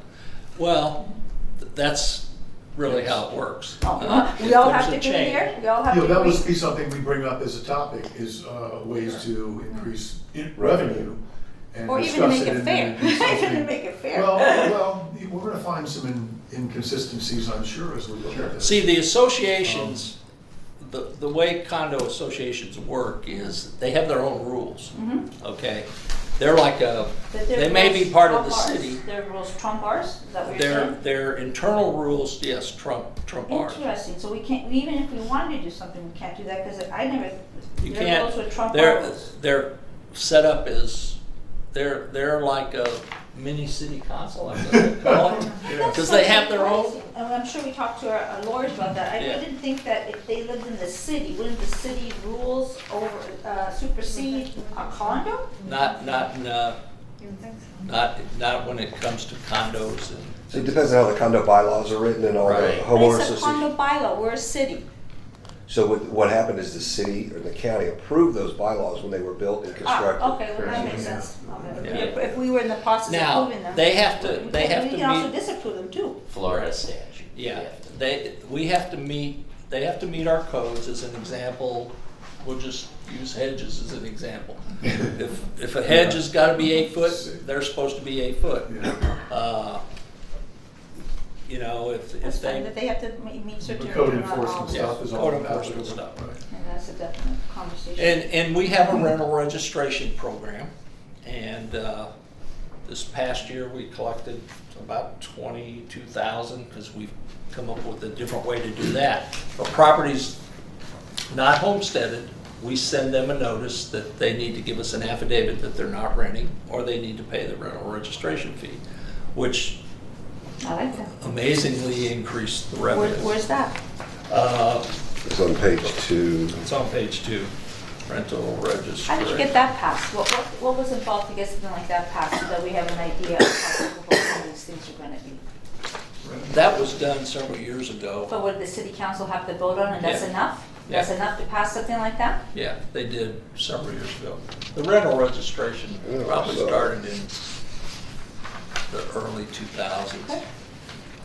So, even if a house rents for 3 months, It's a little bit, it's about halfway down on page 1. It says licenses and registrations. It's the second one, yeah, I don't, 19 grand. yeah. So that's increased a little bit and things of that nature. Then if you look at the third page, it's mainly the expenses by department, and you've got a breakout in your book. You've got pages, I'll just use yours, Savannah. Right. It's in this section, Yeah. under tab 4. You've got the detailed budget by department. The numbers on this sheet is in your book also, but when you get to the department, that kind of tells you what we're spending money on. This year's budget, we've changed a lot of things.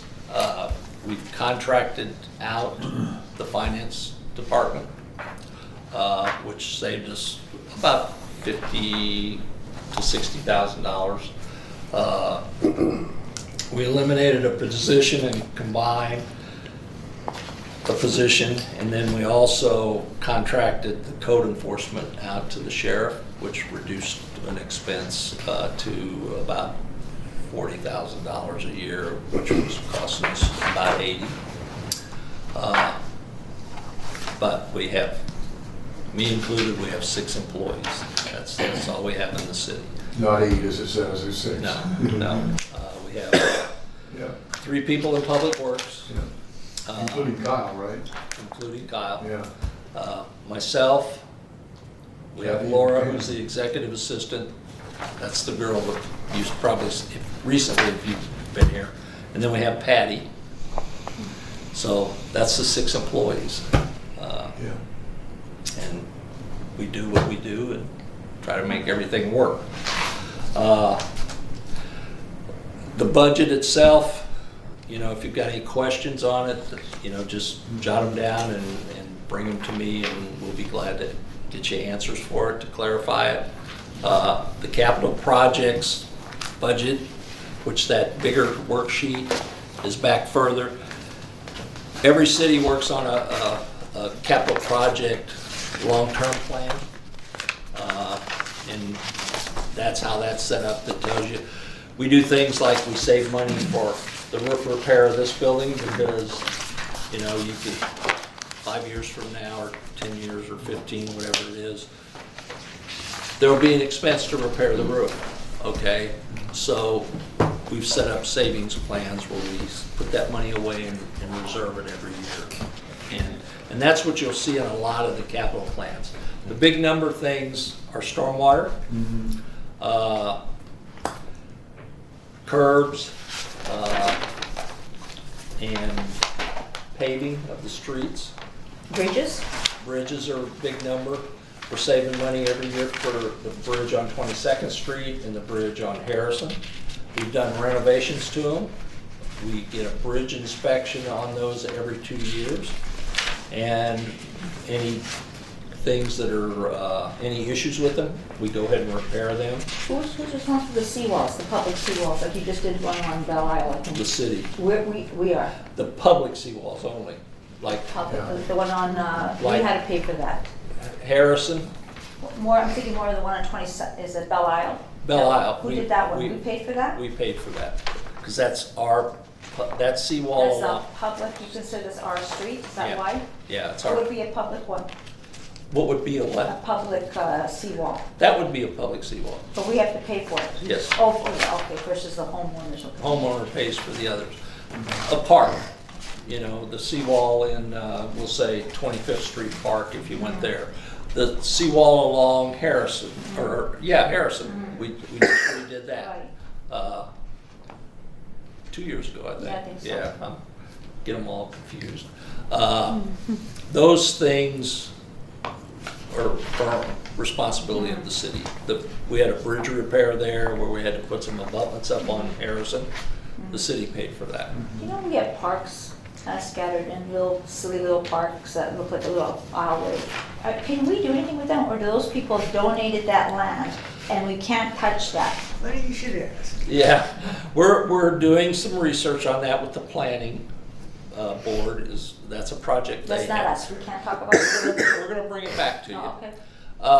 For the most part, those parks or city lots that at times were donated by some resident, Some of them seem like purposeful, but some of Yeah. them just seem silly. well, they are purposeful in the bigger scheme of things, because in most cases, the outfall for the drainage is in that park. So it's not like you're gonna take that lot and Repurpose it. repurpose it, because then where are you gonna put your drainage that goes to the outfall? You can't put footers in and, Well, you're gonna build a house on top of, yeah. of a drainage pipe. What happens if the drainage pipe collapses, and then you gotta fix it? It's kinda like we have some areas at this end of town where we have drainage, and the drainage pipe is going between 2 houses. Yeah. Well, you don't wanna get too deep in that if you don't, because there's a big liability potential trying to dig that pipe up unless it collapsed or something, and then you'd have to. So we try to do things like slip lining, repair them. Anyway, the pipes leading into them and the catch basins that go into them, we repair them, you know, from the street. But there's a lot of things like that. Almost every park has a drainage outfall. You know, and like First Street, we enlarged the retention because we have a big flood problem there. So, because it was in a park, we were able to take the pipe this size and make it this size. So when the high tide comes in, we've got a check valve that stops that, and then Okay. the water's captured in the bigger pipe. So there are limitations. This park here was given to us by the state through a Communities Trust grant. The city didn't pay for it, the state paid for it.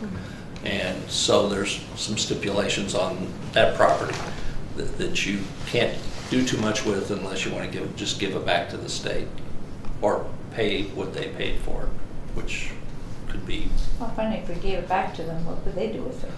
they'd probably just let it grow over itself. They'd make it more like a wetlands area, they just let it overgrow. I mean, from previous city I worked for, we had a preserve and the state paid for a lot of acreage there. We had a 400-acre preserve, and it's not developable. It's just overgrown. It's got trails through it, but it's, you know, it's serving its purpose. It's slowing the development, I guess, in some areas. So, I have a question for you, just in general for the budget. Your 2 actual dates shows March 31st, 2019. So is that a year span, or is well, that? our budget runs from October 1st to 9:30. September 30th. And Okay. when we prepare the budget, what we do is, at the current time, if you look at this, it says actual to date, 3/31. That's the time that we're preparing the budget for the next year. So we give the city council, we give them the expenses thus far, so they see what we've done at the Okay. 6-month period. So this is from October to March? Right, Okay. right. So that's something to give them year-to-date actual. Okay. And every month, we give the city council, which I'm gonna pass these out to you, so you kind of see what we do. And this form has changed a little bit. This is September's, and what we do is, it's just a recap of the budget for the previous month and where we're at year-to-date. And that's really what the first page is. Then if you go to the second page, there's a schedule of capital projects over to the right. And that tells the city council, this is the amount of money that we've collected and what we're rolling over and what's in the current year budget. Because as an example, if it's a capital project or something like a bridge repair, we're saving money for it every year. So it accumulates funds. So when you see the line that says funds rolled over from prior year, that's money that can be added to the next year's project. And we're saving it because we aren't spending it sometime. Does that equate to there's a savings account of 3.9 million somewhere? Yeah. That's cash. The cash, at the end of September, the total cash we had was $5.3 million.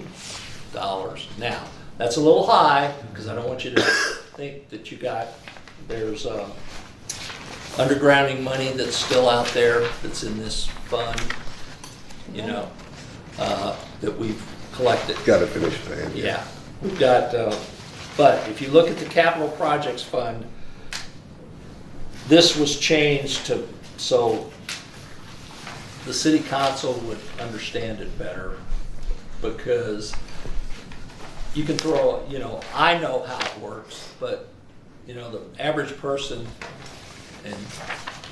doesn't understand government accounting totally. How do you read the Gulf Boulevard beautification? Is that done? Is it not done? How do you read that to 682,000? How many? Okay. Explain me that one roll. Okay. The 682 was rolled over. We had $1,193,634. We don't have any outstanding POs, but if you would have seen months earlier, you'd have seen POs in there for X amount of dollars. So this tells me we spent 1.1 million? Yes. Now, that's not the city's money, that is Pinellas County's money, and it can only be used for Gulf Boulevard. And how That's much penny money do for we have penny. left there? How much money do we have? 71,000. Oh, so it's not a lot. No. So are we planning to put another tree and walkway? What are you No, planning? no. That was all paid by Penny for Pinellas. This was Wait, but paid. there's still 71,000 left. Well, what that's being held for is we want to take the wires down on the east side. We've already paid to have Duke take the wires and all the cross wires down on Gulf Boulevard on the west side and the cable wires.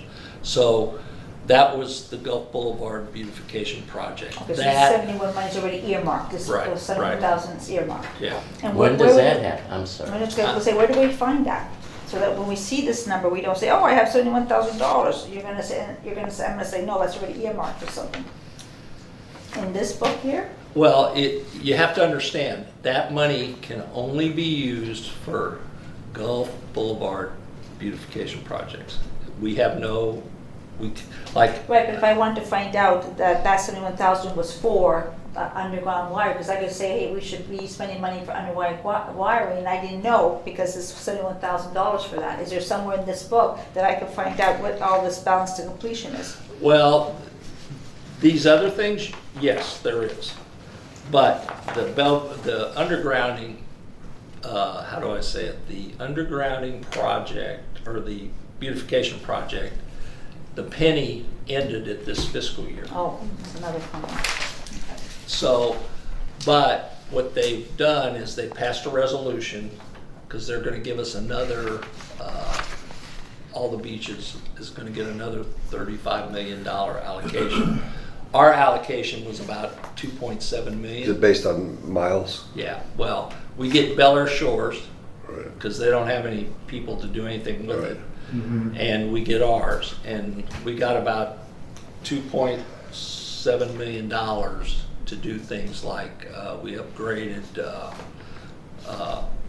landscaping on like Morgan in the marina out front. No more trees on Gulf Boulevard? No, not at this point. Okay. The priority, I think, from the previous councils was get the utilities on Gulf Boulevard underground. So what's happened for the next penny, which has already been approved, they're trying to do a consolidated project where we won't really have anything to do with it unless it falls through. They'll take that 35 million, they're trying to start at St. Pete Beach and go all the way to Clearwater and Underground. underground. For us, it will only be the east side electrical lines, because Side. we've already encumbered the money to pay for the west side and the cable on both sides, and to take all those cross wires across. So, When does that happen? Nice. well, it's in two phases. The cable's in one phase, but it's in two phases. We're securing easements. The first phase is from First Street to Causeway Boulevard here. That phase, if everything goes right, will probably start sometime in mid-February. And in the meantime, we've went to pretty much all the property owners and asked them for an easement, because we need some easements. When it gets down to it's mainly Bel Air Shore that we need the easements from. The condos that we've needed easements from so far have just given them to us, because in most cases, they don't have any overhead wires anyway. They've got a transformer sitting on their property somewhere. And there's one that's got, is it Nautical Watch? Not Nautical Watch. Bel Beach Air. Club? Beach Club has 3 transformers on a pole. Yep. We've got to go visit them and get an easement from them. Initially, Duke told us no, but as of last week, they told me yes, so. But it's things like that we have to accomplish, but, So without belaboring this, though, those transformers that you're citing for the beach club, right on the west side of Gulf Boulevard, they have lines that run from those transformers from the street, basically, to the buildings. Are those lines coming down, or That- only what's running along? Only what's on the street. What would happen is they would, that's on them. Okay, so if our condo wanted our lines to go underground at the same time that Gulf Boulevard is done, we would have to deal with Duke? Duke, yeah. That's individual, yeah. Interesting. On your last page, page 3, is debt service under the non-departmental? Yeah. $200,000 a year. Yeah, that's for the debt services for this building. This building, right? And we have an assessment pool too for the, when you see the underground utility, there's what was rolled over from last year was the $2,090,000, and year-to-date expenses, we spent about 1.6 million, a little more than that, and the balance is out there. When it says balance to completion, that's money that I could use for something else. So, yeah, so we're gonna come in under budget on that project. We've worked very hard. We did it a completely different way than I think the start was. Oh, yeah. We were gonna go to one vendor and do this, and then we came Change up. horses in midstream? Huh? Change horses in midstream? Changed horses in midstream and ended up saving the project and saving the money, and I don't know if, other than, I know Ron and Glenn live there, but if you haven't, you need to go through there now. It's completely different. What street? Unbelievable. 22nd Street. Yeah. Uh, That was Can't just- wait to do our street. We have still some work to do at the bridge because we haven't finished that portion. But if you go into the houses, you don't see any. Last week I thought about leaving the sticks up, but Can you send the pictures to these guys? yeah, we can do that. It's like Maybe night and another day. street that's proposed next, when that's done. You're next. We're waiting on Yay. the assessment. We're waiting on the cost from Duke, the cost from. Well, we realized to go for a binding estimate before we Yeah. start petitioning neighbors. Yeah, it's much smarter because, you know, whether you believe it or not, consultants will tell you anything, you know, to get your Those business. salespeople, my goodness. They will tell you anything, you know, and that's what happened to 22nd and Bellevue Estates on it. They told them they could do it for this price and this, and So when how you. much is an average house paying more now on, The base with already underground utilities is about, was it? What was it? No, I'm saying. It was 11 grand? It's 11 grand. 11 grand and then and 4 the- grand for And if the you overhead is like 16. and most people just put that in their taxes? How do most people pay for that? We had 25 out of 115 paid upfront. Why would anyone pay up front? I paid because I didn't want to have to deal with it. They didn't want the interest. It's $1,200 a year added to your tax bill. Oh, So you have to pay $1,200 of interest a year? No. Well, $1,200, that Principal and includes interest. principal and interest. Okay. But your tax bill would go up $1,200 a year at Would the go up. 15 So grand I would pay $1,200 a year more if I didn't pay for it? if you didn't pay for Oh, it. yeah. Because Yeah. it's pay $16,000 upfront. Yeah. Or pay $1,200 more. For 20 20 more. years. And if you go to sell your house, it could be a negotiating tool that you agree to pay it off, and that way the new. So everybody's giving that information and they yeah. decide. Yeah, Yeah. yeah. We gave. Lynn sent a nice letter. If you want to pay, have your check here by this date. Otherwise, you'll be assessed. you'll be Yeah. assessed. And we still allow them, like, we're into the second year. People can come in and say, after the second year, I want to Prepay. pay the rest of it, but you can only do it one time a year, and it's in April. That's how the It's like loan open is. enrollment. Yeah. Yeah, I never thought of that. Now, one of the Open reasons, payment. now, one of the reasons why underground is such a decade to do here is because previous administration here couldn't figure out how to do this thing. It But wasn't. they spent so much money on consultants. I remember reading things But- that but- were. The trick in this whole thing was we never had a vehicle for special assessments here. And it wasn't until we got that on the works, then we were able to start the undergrounding project. So we now have a new tool in our box here, which is special assessments. And that's something to think about in the long term. Maybe the city shouldn't be responsible for everything in here. If you have a special interest on that street or that street, hey, we'll do it for you, but you're gonna pay for it. It's not necessarily gonna come out of the city's pocket. Who benefits from it? Does everybody benefit from it equally? So, I mean. Well, I think part of this project, though, what I'll do with my expertise is there is a limit to what lenders would want to allow the city to have. Yeah. So maintaining dry powder for anything that the city needs to do would be important. But I'll work on that part of it. Yeah, so, you know, this has been a good project. Yeah. I think the committee that I worked with in my time here was very helpful. They supported, you know, at times we had some hard conversations, but they supported the things that I wanted to kind of adjust, as far as go to Duke first. Don't waste your time with the consultant, because the consultant kind of did them wrong.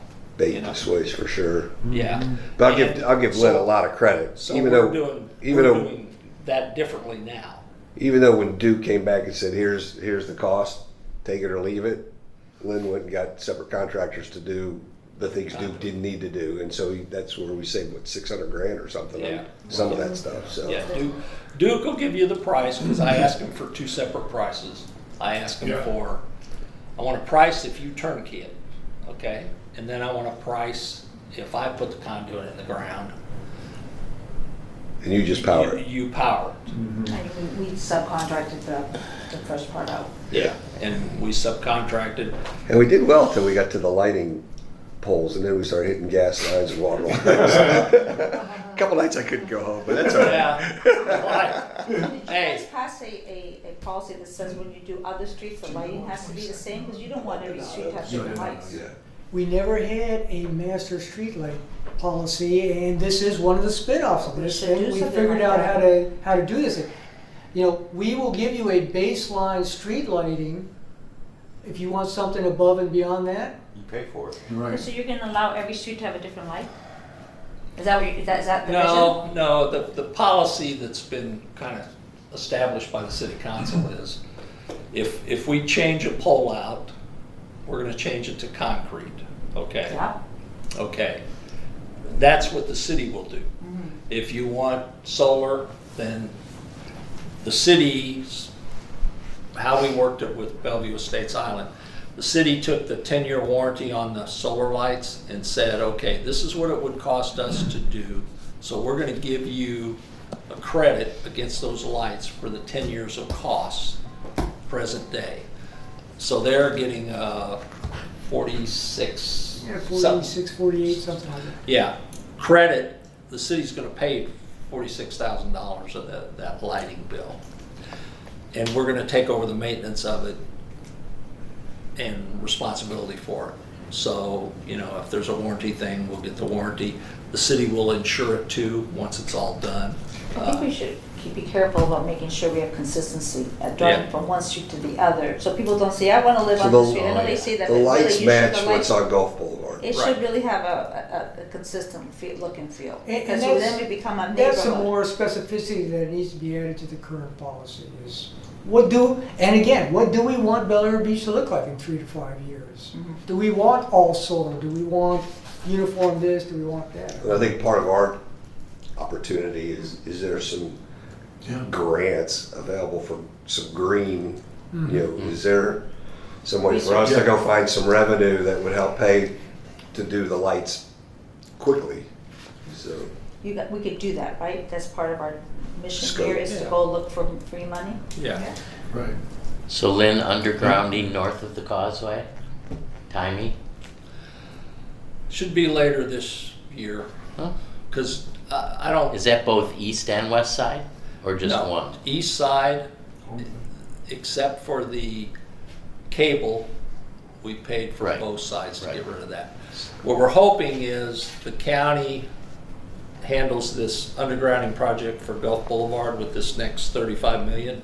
We're hoping that they can do it as one big project and have a cost savings. If they can't, then what's going to happen is they're going to give us 2.7 million to do what we want, and my crystal ball estimate, I think we could do it for a little bit less than that. So, but we're going to do it a different way. But that'll be past 2020. Yeah, the county's talking about front loading it in, I think it's 21. Okay. But they're doing the research on it now, and it's penny for Pinellas money that the county has. And they started this thing, what, 6-7 years ago, you know, that they gave this money out. And the process works. You have to go to the BC, they're the approval authority, and then you submit it and you get reimbursed by the county. So you pay the money up front, but they're very good about reimbursing. I mean, I don't think I've had an invoice that lasted 30 days outstanding. Grants have always been recognized as a good source of income. And if you look at the capital projects there, you will see that the priority sorts involve, hey, you know, if it's grant money, it's a no-brainer. I mean, that goes to the top of the list. If it's city money, I mean, that's kind of, but if there's city and grant money, matching funds, then obviously that helps out in the priorities. One of the objectives that the city manager has against his strategic plan is going out and looking for people to research grants for us, because it's a very involved process. Most people have dedicated people and staffs and grant plans and all of that stuff, and we haven't gotten there yet. Undergrounding is one of these things that seems to be getting a lot of traction for grants and FEMA and federal funds and all that, so he's hot on it to. Well, the state of Florida just pretty much mandated to all the power companies that they need to do it too, so. Yeah, and they're supposed to come up with a 10-year plan, but let's see how that works. So can I just say, on the 5 million in cash, so there's the cash and money market, I assume that's the local SunTrust account. That's No, we day-to-day. do a lot with, we look at the what they're gonna pay us. Some of it's in CDs. No, there's cash money market, then CDs, Right. and then SBA. So I figure SBA is probably where the proceeds are from the undergrad bond. Yeah, And then CDs, I remember the mayor had made a comment that our hurricane fund is a bunch of laddered CDs. but- it's $1 million our hurricane fund. And then what It's is laddered that? CDs. And is that, Bank United, we've taken a lot away from SunTrust because they don't give us the they're rates. not gonna charge or pay? Huh? They're not gonna pay. They're not gonna give us the interest rates. I Right. mean, Bank United's giving us better interest. SBA, the one good thing about SBA is you get a pretty decent interest rate for today, and it's liquid. It's guaranteed by the state. Yeah. That's a state fund. Yeah, just but for you're people to getting, know. I mean, if you need to take money out of it, Yeah. you aren't locked by a CD or things of Yeah. that nature. What does SBA stand for? State, what is it called, state? I just call it SBA. I'll Okay. get you. Okay. I thought it was business administrative. It's the Well, state of that might Florida. be- I've all heard of the Small Business Small business Administration. administration. This is the state of Florida, State, so okay. they administer. Okay, I don't need to know. Yeah, for municipalities. But I'll get you what the real Yeah. name is. Lynn, if I would try to reconcile, we don't have to do this right now, but when I look at the tab 3, Mhm. capital projects, and I look at the fiscal year 19-20 at the top, I go all the way down and I see 1,166,500. But I come to the proposed budget and I see 780,600 coming out. What? Yeah. Is there a reconciliation, or is there something I Well, don't know, you have or to- you have to balance the budget? And No, it's- that's balancing the budget, because the Yeah. budget for the whole, this year is 2,700,000. Right. Okay. Right. So what we do sometimes to balance a budget, this year we had to take out 412,000 out of surplus, out of reserves. To cover. Okay. To cover it. Last year, the budget worked out where we didn't have to use that reserve, so we put it back in the piggy bank. Okay. So it's how the numbers work, and I'll have to explain that. Yeah, that's a Yeah. huge concept you need to grasp, is this Right. expansion joint of the reserve fund dictates how much capital improvement, and you've only got a set amount in that reserve fund because not a whole lot of money is going back into that thing. So the question is how far, what's the burn rate and how long is that fund gonna last? At some point, and we did some quick Numbers, calculations, I think we got a little over 4 right now, because we had. 4 years to put money back in. Right. Because we were looking at what we had, what the projected spend was, and basically you burned through that reserve fund in 4 years. That was it. Is it So there- appropriate to ask if we can get Excel copies of Of what? this information? Oh, It's easy, yeah. Oh, yeah. Yes, that's what I Yeah. was saying before, if we can get this Yeah. book in Excel, because all of this stuff is easier on the computer. Yes. It really is. My eyes are about shut. And then if you do an analysis, it's kind of be faster too. Yeah, I can give you Excel of it. That's, Thank you. No, that's helpful. Thank you. You touched on it, you were talking about short-term rentals, and that's really a raw nerve Yeah, I right now know. because of what's happening at the state level. What, this home rule issue is basically this preemption stuff by the state. The state allows municipalities to govern themselves in whatever manner isn't reserved for the state. The state is taking on more and more of this stuff, and one of those areas that it's trying to take on is short-term rentals. See, I think we should look into this a little bit more, because those people should be paying a bed tax. If they're making money and they're running a business, and we're not running a business, this is a residential community, they should be paying a tax for that. And I know it's not done in the past, but before you never had a special assessment and you found a way. We have to find a way Yeah. to tax Well, those people, see- because we have to have more revenue.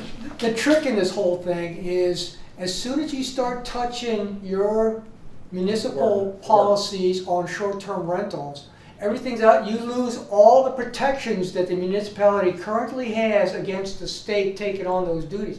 Indian Rocks Beach is a prime example. They unwittingly went in and changed their short-term rentals. Well, all of a sudden, their policies were out the window. They came under the I state. understand, because the city decides to change something, then it opens it up to be more Because the control. old policies were grandfathered into see, we have a more stringent policy. Than the federal. In the No. state. state. Sorry, that's what I State. stated, that's Yes, state. we have a So more if we strict- change one item, You change one word in that, you're done.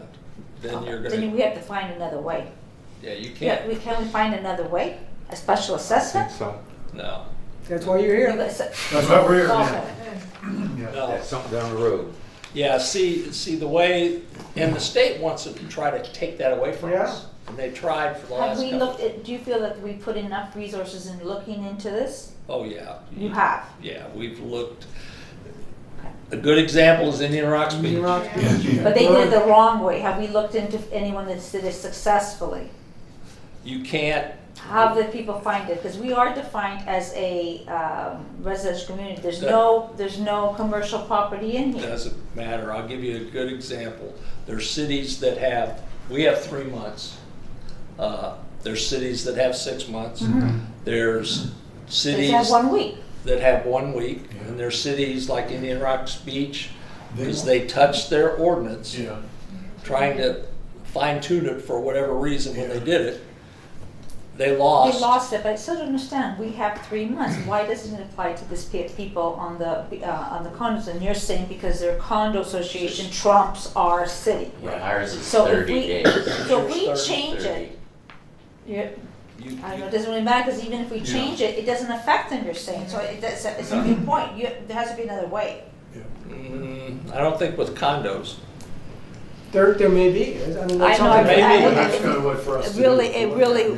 Yeah. It just doesn't seem, I think what we gotta do is prioritize where the biggest opportunities are and then prioritize. And- You're gonna see things you can't there's two unsee. things, saving money and making money is really Well, I'm divided by like two. you, I like yeah. to make money Right, and then yes, we I'm sure figure we're it gonna talk out, about yeah. that, but that's the Yeah. two things, right? You can either make the budget by making money or saving money, right? And Sure. that's what That's divide right. it Those up. two options you really Yeah. have. So, So, thank you. with that, Well, okay. you can set up I think the next thing you gotta say. Yeah, well, I was just gonna make a comment as far as how we're gonna move forward. We set a date. A lot of information. Again, this is a great document, and A lot of data. the way I think I would like us to proceed or to consider proceeding from here is to, I'm not sure that I fully understand everything in this book and some of the information presented tonight. I think it might be to our advantage to look through it all again, particularly in light of the guidelines, the scope and deliverables that were given to us by the city. And then come back at our next meeting and really start to dig in and maybe kind of take individual parts of it and do the research of it. I don't like the idea, and I know I can tell just by the personalities here, we're not here to meet just for the sake of meeting. I think we really should try to be as efficient and take care of people's time as best we can. So I think 2 hours is about as long as we really ever want to meet. So 120 days, I think we would agree we'd like to be able to deliverable at that point and not extend this out. We have great resources here, not only with the people in the room, but with our city employees, Len in particular. So how about setting a date for our next meeting? I think following the next meeting, we'll really know exactly how we want to proceed and then really come up with some serious timelines. Does that make sense to everybody? Yes. Yep. Okay. So frequency, are we gonna, I'm retired. Well, I'm thinking we probably are gonna need to meet maybe twice in January. And then from there, maybe once a month, particularly paying the good attention to the sunshine laws. And I'm retired. I'm one of 3 people here that's retired, so my time is flexible. So let's pick a date out there in the mindset of those people who are working also as to when we like to meet. I'm in flexible. January. Okay. So I Ron and would- Rebecca, what? John, do you have any other? Okay, so you've got time. I do have you work some at home or vacation. outside of the home? Do you work outside or inside the home? I work from home From home. 50-50. 50/50. But Is I there have particular days? vacation scheduled Oh, you're in not gonna do January some for vacation. about 5 days. You're not Okay. doing, oh, you're going, yeah. Mhm. What days do you work It here? varies, Because but we should pick days that you're here so you don't have to travel. for sure Monday and Fridays, for sure. The rest of the week could vary depending on meetings. Okay. Would that So work would for someone everybody, like to Monday and Friday? propose a date? When Is how are about you this on time? vacation? Yeah, when's your vacation? Yeah, 4 o'clock is probably. Is a good time? Okay. January 16th through the 20th, I'm out of pocket. That's a Thursday through a Monday. Okay. How about that week prior? Does anyone have any day of the week? I'm looking at Monday the 6th is probably the first Monday. A lot of people are going back to work, but that would work for me. It's also, isn't that the next council meeting? Oh, that's right. First Monday of the month is The council. 13th then, the 13th, The 13th That works. at 4 o'clock? Yeah. Yes. 13th. 13th at 4 o'clock. Okay. And if you have any ideas of agenda items as you work your way through this, contact Patty. And what she'll do is she'll build the agenda for us. I'll give her some ideas too, but. Do you mind if we pick another date too? So, We can because do I that, think certainly. I that'll think be that's a helpful, we great- can always change it, right? Absolutely, yeah, and I think we probably want another one in January. Do we do the 27th? I have month-end closing, so I'll be in the office that day. So it would be hard for Okay. me to escape. Any day that week?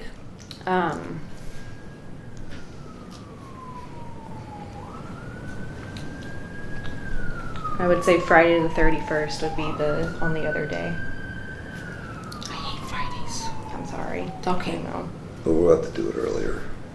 Can Do we all have to be here? Because I'm We sure have to have a there's, quorum. You have to have a What's a We'd quorum? like to get everybody here, so we need to have a Okay. minimum of 4. would it be too much to say we do the week of the 20th? Some day in the week of the 20th? I can do Wednesday. The 22nd. All on, the 22nd, I'm good 4 with that, o'clock? too. Time? Okay, the John, 22nd does that at 4 work for o'clock. you? Yes, sir. Okay. So those are our 2 meetings for January? For January. And I Works think for me. every time we have a meeting, we should pick 2 more. Absolutely. Yeah. Oh, yeah. And I works. think, Did we say the 22nd? Yeah. yeah, the 22nd and the 13th, it's at 4 o'clock. And then I think we'll have a really good idea of how we want to proceed from there. Lynn, I have a question for you as it relates to our assignments here. And unfortunately, the news article in last week's B or this week's B Oh, that was brought bad. that to my attention. Who specifically, according to city regulations, charter, whatever, has the authority to spend city funds? So I'm gonna ask point blank, is the mayor authorized to expend money? No, not individually. No, that's. Okay. How the money is spent, depending on the size of the expenditure. The city council approves like construction projects, Right. things like that. Right. Purchases, the policy is under $10,000. I have to get quotes for it, but I'm authorized to spend it in an emergency. I'm authorized to spend whatever I need. I'm just, I get where you have the authority and Right. under the requirements. But, again, the article shocked me because I didn't think with the fact that the way our city government's set up that anybody on the council individually actually has the right to go in and charge money to the city. No, they don't. Okay. They have to, the council as a whole has to approve any expenditure. Is it, like I'll give you, right now, we're doing 3rd, 4th, 5th, and 6th Street. Mm-hmm. I go out for bid. Right. I bring those bids back to the council. Right. The council authorizes me to execute a purchase order to pay for it. Gotcha. How it No, I understand how it works. Yeah. Same. Same as basically the military, Yeah. even if you, like you said, you know this too.